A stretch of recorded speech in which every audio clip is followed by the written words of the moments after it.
के लिए। पवन कुमार बंसल जी, आपने बोलिए मैं एक सवाल पूछ सकता हूं आपसे? जी पवन कुमार बंसल जी, मेरा सवाल दरअसल ये है, जब ये आदेश था केंद्र सरकार का टिकट फ्री मजदूरों से पैसा नहीं लिया जाएगा, ठीक, तो फिर राजस्थान, महाराष्ट्र कांग्रेस शासित राज्यों में ही क्यों लिया गया? अगर कंफ्यूजन होती तो पैन इंडिया होती ना सर, कंफ्यूजन होती तो पैन इंडिया होती। सिर्फ कांग्रेस शासित राज्यों में ही क्यों मजदूरों से पैसा लिया गया? बस ये मेरा सवाल है, बस इसका जवाब आप दे दीजिए। आज हम आपके सामने आपको सच बताने के लिए आए हैं। सच क्या है? जबकि पहली बात तो यह कि रेलवे ने किसी मजदूर से कोई पैसा नहीं लिया, और दूसरी बात, ट्रेन के खर्च का 15% राज्य सरकारों से ही लिया, जिसमें कई राज्य सरकारों ने रेलवे को पैसा दे भी दिया। अब सवाल यह है कि जब 85% खर्च केंद्र सरकार उठा रही है और बाकी का 15% खर्च राज्य सरकारें उठा रही हैं, तो फिर कांग्रेस के नेता क्यों ऐसी बातें करके सबको धोखा दे रहे हैं कि मजदूरों के किराए का पैसा कांग्रेस पार्टी देगी? ये तो खुद कांग्रेस को जवाब देना चाहिए कि क्यों महाराष्ट्र और राजस्थान जैसे राज्यों में मजदूरों से रेलवे टिकट के पैसे लिए गए, जहां कांग्रेस और उनके सहयोगी दलों की सरकारें हैं। जबकि सच ये भी है कि मध्य प्रदेश और गुजरात और तेलंगाना जैसे कई राज्यों ने मजदूरों से कोई किराया नहीं लिया। जो बाकी के जो राज्य सरकारें हैं, उन सब ने भारतीय रेल को अपना जो 15% का हिस्सा था वो बिना मजदूरों से वसूले दे दिया। लेकिन 3 राज्य सरकारें ऐसी हैं जिन्होंने ये 15% का जो खर्चा था इसे यात्रियों से वसूल करना शुरू कर दिया, जिसमें ये लोग बता रहे हैं कि जो गैर बीजेपी सरकारें हैं वहीं पैसे लिए जा रहे हैं, और उन सरकारों के नाम कुछ के वीएल संतोष साहब ने बता दिए। अब आते हैं तथ्यों पे जरा। केरला से पटना चली ट्रेन, 900 रुपए वसूले गए। कल शाम मजदूर वहां पहुंचे हैं, करीब 1100 मजदूर। तो ये कह सकते हैं कि केरला सरकार विपक्ष की सरकार है, हालांकि वह नीतीश की सरकार है। बाद में नीतीश ने कहा कि 500 रुपए एक्स्ट्रा मजदूरों को देंगे अगर उनको भाड़ा लगा तो इसका मतलब राज्य सरकारें नहीं दे रही थी, कोई कोऑर्डिनेशन नहीं था, नंबर 1। दूसरा, केरला से धनबाद मजदूर गए, 895 लगा। यहां भी आप कह सकते हैं कि केरला तो विपक्ष का है, उनको देना था, उन्होंने नहीं दिया। नंबर 3, सूरत से बहरामपुर, सूरत है गुजरात में, गुजरात है बीजेपी की, 15 साल मोदी जी मुख्यमंत्री रहे, अब रूपानी जी मुख्यमंत्री हैं। सूरत से जो ट्रेन चली है, उस ट्रेन के पैसेंजर को उड़ीसा के लिए 740 रुपए का टिकट लिया गया, सूरत से, गुजरात से। वीएल संतोष साहब ने कहा कि गैर बीजेपी सरकारों ने पैसे लिए हैं, और बाकी किन लोगों ने क्या कहा, संबित पात्रा ने क्या कहा, यह सब भी बताऊंगा। लेकिन पहले तफसील से, विस्तार से, कान खोलकर, दिमाग देकर सुनिए, ताकि यह समझना जरूरी है कि कैसे गलत ढंग से तथ्यों को पेश किया जाता है और उसके बाद आप भ्रम में पड़ते हैं। और मैं बार बार कह रहा हूं कि अगर मैं कहीं गलत करूंगा मैं फैक्ट करेक्ट करूंगा, लेकिन मैं फैक्ट बताऊंगा। उसके बाद नासिक से भोपाल चली ट्रेन, ये शनिवार को पहुंची, इसमें लिया गया 368 रुपए। मध्य प्रदेश में सरकार शिवराज की, नासिक का फिर महाराष्ट्र के नाम पे टोपी ट्रांसफर कर सकते हैं। लेकिन इसकी भी एक कहानी पेज बताऊंगा आगे, क्योंकि इसमें भी एक दाव है, एक पेज है। नागपुर से लखनऊ 505 रुपए लिए गए, नागपुर महाराष्ट्र में, लखनऊ यूपी में। उसमें तो एक नेता ने, जो नितिन राउत ने, उन्होंने कह दिया मैंने 5 लाख रुपए अपनी जेब से दिए, वो कहानी। अब उसके बाद बेंगलुरु से जयपुर 1000 रुपए का टिकट लिया गया बेंगलुरु से जयपुर। अब बेंगलुरु में किसकी सरकार है? और कर्नाटक के एक मंत्री ने ऑन रिकॉर्ड कहा हुआ है, जो मैं वेबसाइट पर देख रहा हूं, जिन्होंने कहा था श्रमिकों को अपना खर्च वहन करना पड़ेगा। तो कर्नाटक में बीजेपी की सरकार है, लिया गया। उसका सेतु ऐप से पैसे लिए गए हैं। किसी ने मुझे स्क्रीनशॉट भेजा है कि सेतु नहीं, माफ करें, सेवा सिंधु कोई ऐप है जिसके जरिए ऑनलाइन रिसिप्ट मिल रहा है, और उनसे पैसे लिए गए हैं। सूरत बेंगलुरु से जयपुर जाने वाली ट्रेन से 1000 रुपए प्रति सवारी, इस तरह का मैसेज आया है। एक ये। उसके बाद आता है गुजरात के नाडियाड से बलिया। ये कल इंडिया टुडे ने एक्सपोज किया है कि गुजरात के नाडियाड से बलिया जो लोग गए हैं उनसे पैसे लिए गए। उसके बाद ये गुजरात कहां है, किसकी सरकार है? नाडियाड कहां है, किसकी सरकार है? बलिया किसकी सरकार है? यूपी की। बलिया में यूपी में बीजेपी की, माफ करें, बलिया यूपी में है बीजेपी की सरकार, गुजरात में बीजेपी की सरकार, और वो एक वहां से चले, यहां से आए, उनसे भी पैसे लिए गए। ये कहानी हो गई। उसके बाद अहमदाबाद की कहानी कि अहमदाबाद में क्या हुआ, और गुजरात से बाकी लोग गए, कैसे गए, और उनसे कैसे पैसे उनको देने पड़े। लेकिन एक बार मैं चाहूंगा इस बीच, चूंकि ये कहा गया कि पैसे देने ही नहीं पड़ रहे हैं और मजदूरों को पैसे लग नहीं रहे हैं, तो एक बार मैं थोड़ा 30 सेकंड 40 सेकंड चुप रहता हूं और जो मजदूर केरला से पहुंचे हैं कल पटना, जरा उनको आप सुनिए, उससे तथ्य के तौर पर आप समझिए कि पैसे देकर आ रहे हैं या नहीं, और उसके बाद फिर आगे एक एक करके बाकी राज्यों के बारे में बताऊंगा, और खास तौर से बीजेपी रूल्ड स्टेट के बारे में, क्योंकि ये अफवाह फैलाई गई पहले तो ये कि रेलवे दे रही है और 15% राज्य सरकार दे रही है और किसी को पैसा नहीं लग रहा, उसके बाद ये कि सिर्फ गैर बीजेपी वाले ले रहे हैं। अब बताते हैं, लेकिन पहले बिहार का ये जो मजदूर है जरा आप सुनिए ऑडियो। मैं 30 सेकंड के लिए चुप रहता हूं। यह समझना जरूरी है कि मजदूरों से पैसे लिए जा रहे हैं, जो 40 दिन से बेरोजगार हैं उनसे पैसे वसूले जा रहे हैं, हर राज्य में वसूले गए हैं। सुनिए। काउंटर खुले थे? टिकट काउंटर नहीं खुला था, अलग से लेके बैठा था, अलग से लेके ऐसे करके बैठा था। एक आदमी था वो टिकट लेके बैठा हुआ था? सारा आदमी था, बहुत सारा आदमी था, टिकट लेके बैठा हुआ था। पैसा दो, टिकट लेते जाओ, कोई प्रिंट करके निकाल नहीं रहा था।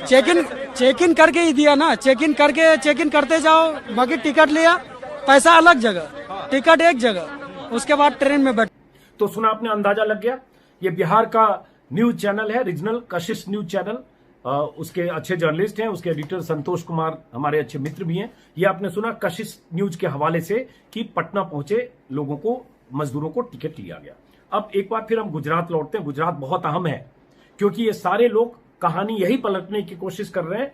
पहले एक कहानी, उसके बाद दूसरी कहानी में पेच, अब तीसरी कहानी कुछ आएगा, लेकिन मैं एक एक करके सिलसिलेवार ढंग से बताऊंगा कि रेलवे ने 85% सब्सिडी कैसे दी। बहुत दिलचस्प है ये जानना, ये आगे हम बताएंगे। बीएल संतोष जी के ट्विटर पे ही है, उसको मैं पोस्टमार्टम करके बताऊंगा। अहमदाबाद आते हैं। अहमदाबाद में जो अहमदाबाद मिरर है, अहमदाबाद मिरर ने एक स्टोरी कल की है, उसको आप स्क्रीन पर देख रहे होंगे। उस स्टोरी में अहमदाबाद मिरर की एडिटर है दीपल त्रिवेदी, उन्होंने लिखा है कि हमने 20 मजदूरों से बात की जो यूपी, उड़ीसा, एमपी, झारखंड और छत्तीसगढ़ के लिए निकले, अहमदाबाद, सूरत और बड़ोदरा से। सबने कहा कि सब पैसे देकर जा रहे हैं, हालांकि उसमें लिखा हुआ है कि झारखंड और छत्तीसगढ़ छोड़कर बाकी डेस्टिनेशन के लिए पैसे लिए गए। झारखंड के बारे में पहले भी आई थी कि तेलंगाना से जो पहली ट्रेन चली थी उसमें मजदूरों को पैसे नहीं देने पड़े थे। अब भी आ रही है कि कुछ ट्रेनों के लिए उन्होंने कुछ अरेंजमेंट किया। यहां छत्तीसगढ़ की भी बात आ रही है, लेकिन बाकी जो जगह लोग जा रहे थे मजदूर, उन सबको पैसे देने पड़े, ये दीपल लिख रही हैं। और उसमें उन्होंने ये साफ कहा कि बीजेपी दावा कर रही है कि 85% दिया।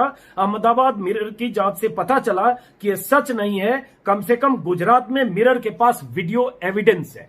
ये वो लिख रही हैं 85% के दावे का कि उनके पास वीडियो एविडेंस है, ये उन्होंने लिखा। अब उसके बाद आते हैं हम, इसी में उन्होंने आगे लिखा है कि अहमदाबाद मिरर ने जब बीजेपी नेताओं से संपर्क करने की कोशिश की तो किसी ने कहा ये कुछ कंफ्यूजन और कम्युनिकेशन गैप है। दीपल ने जानने की कोशिश की कि भाई आप अगर फ्री में भेज रहे हैं, 15% आप दे रहे हैं राज्य, 85% केंद्र, तो मजदूरों को फ्री में जाना चाहिए। पैसे कौन ले रहा है? कौन ले रहा है पैसे? क्योंकि बार बार संबित पात्रा कह दिया, अमित मालवीय ने कह दिया, सबने कह दिया, तो पैसे कौन ले रहा है? तो उन्होंने कहा उस बीजेपी नेता ने कुछ कम्युनिकेशन गैप है, कंफ्यूजन है, और हम आपको 3 घंटे में बताते हैं। बकौल दीपल त्रिवेदी 5 घंटे बाद भी उनका कोई कॉल नहीं आया, जवाब नहीं आया, आउट ऑफ रीच हो गए, गायब हो गए, नेटवर्क से बाहर हो गए, आउट ऑफ नेटवर्क हो गए। उनकी तस्वीर बगल में दिख रही है। एक प्रवक्ता है बीजेपी के भरत पांड्या, जिन्होंने जवाब देने को कहा था लेकिन जवाब नहीं दिया, ये दिख रहे हैं बगल में।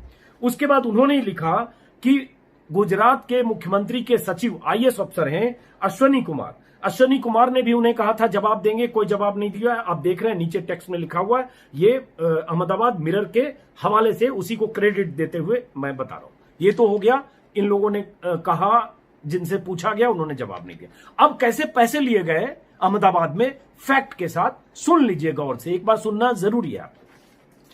अहमदाबाद में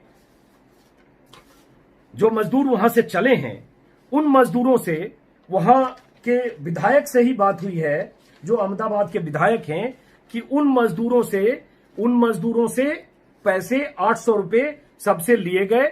और जगदीश पटेल एक विधायक हैं अहमदाबाद के, उन्होंने एक चैनल से भी कहा ऑन रिकॉर्ड, और वो मजदूर जौनपुर जा रहे थे। अब जरा सोचिएगा, जौनपुर यूपी में है, योगी जी की सरकार है, बीजेपी की सरकार है। अहमदाबाद गुजरात में है, बीजेपी की सरकार है। ये लोग कह रहे हैं कि बीजेपी की सरकार कुछ नहीं कर रही है, वो तो पैसे दे रही है, फ्री में भेज रही है। तो ये सुनिए, बीजेपी के विधायक हैं जगदीश पटेल, इनसे एक लोकल चैनल के करस्पॉन्डेंट ने बात की है, और उसमें उन्होंने कहा है कि मजदूरों को 710 रुपए प्रति टिकट देना पड़ेगा। और उन्होंने ये भी कहा कि मैं मजदूरों के साथ था और वो अथॉरिटी के साथ करें, देना पड़ेगा। फिर मैं 30-35 सेकंड के लिए चुप रहता हूं ताकि उनकी आवाज आप सुन लें। ये क्रेडिट है लोकल चैनल के रिपोर्टर के हवाले से, जिसने जगदीश पटेल से, बीजेपी के विधायक से बात की है। जरा सुनिए। फिर वो लोग इधर आ रहे हैं। इन लोगों का जो यहाँ से, जैसे इन लोगों का कहना है कि भाई हमसे पैसा लिया जा रहा है, तो उसके मतलब में अगर यहाँ से इन लोगों से पैसा लिया जा रहा है तो उसकी फैसिलिटी भी दी जा रही है कि खाली ऐसे ही हो? इधर से सब लोग पेमेंट करके जाएंगे। इधर पेमेंट नहीं करना है, वहाँ स्टेशन पे जाके उसका पेमेंट होगा। करीब 710 प्लस जो भी। तो आपने सुना जगदीश पटेल साहब इन्होंने खुद पेमेंट दे के पैसे लिए 710। तो ये खास तौर से मैं एड्रेस कर रहा हूँ बीजेपी के तमाम नेताओं, मतलब जो पेमेंट देंगे संतोष साहब हो, चाहे संबित पात्रा हो, चाहे मालवीय हो, चाहे वो तमाम पत्रकार हो, चाहे वो तमाम मीडिया के लोग हों जिन्होंने खबर फैलाई सूत्रों के हवाले से और ये भ्रम फैलाने की कोशिश की कि कहीं मजदूरों से पैसा नहीं लिया गया। और जब एक भ्रम खत्म हुआ तो शाम को दूसरा भ्रम फैलाने की कोशिश की गई कि मजदूरों से पैसे अगर लिए गए तो उन्हीं सरकारों ने लिए जहां गैर बीजेपी सरकारें हैं। ये भ्रम इसको तोड़ता है ये गुजरात के विधायक का बयान। अब इससे आगे बढ़ते हैं। गुजरात में जिनका जिक्र दीपल त्रिवेदी ने अहमदाबाद मिरर में किया है, वो गुजरात के में मुख्यमंत्री के सचिव हैं। उनका एक वीडियो है जिसमें उन्होंने एक गुजराती चैनल को इंटरव्यू में कहा है, मैंने सुना वो वीडियो, जिसमें उन्होंने कहा है कि श्रमिकों को अपना पैसा देना पड़ेगा। ये सब 2-3 दिन पहले का है। कहानी देखिए, बदली कल है। बदली कब है? जब सोनिया गांधी का बयान आ गया। उसके पहले तो ऐसे ही चल रहा था, राम भरोसे हिंदू होटल टाइप का। तो अश्विनी कुमार ने कहा है, वीडियो में नहीं सुना सकता क्योंकि मराठी में मुझे उसको डाउनलोड करने में भी दिक्कत हुई, लेकिन स्क्रीन पर सिर्फ मैं दिखा रहा हूं। अश्विनी कुमार ने कहा है, मैंने खुद सुना है, और उन्होंने कहा है कि श्रमिकों को अपना पैसा देना पड़ेगा। तो गुजरात तो क्लियर हो गया कि गुजरात से पैसे देकर श्रमिक जा रहे थे और उनसे पैसे लिए गए।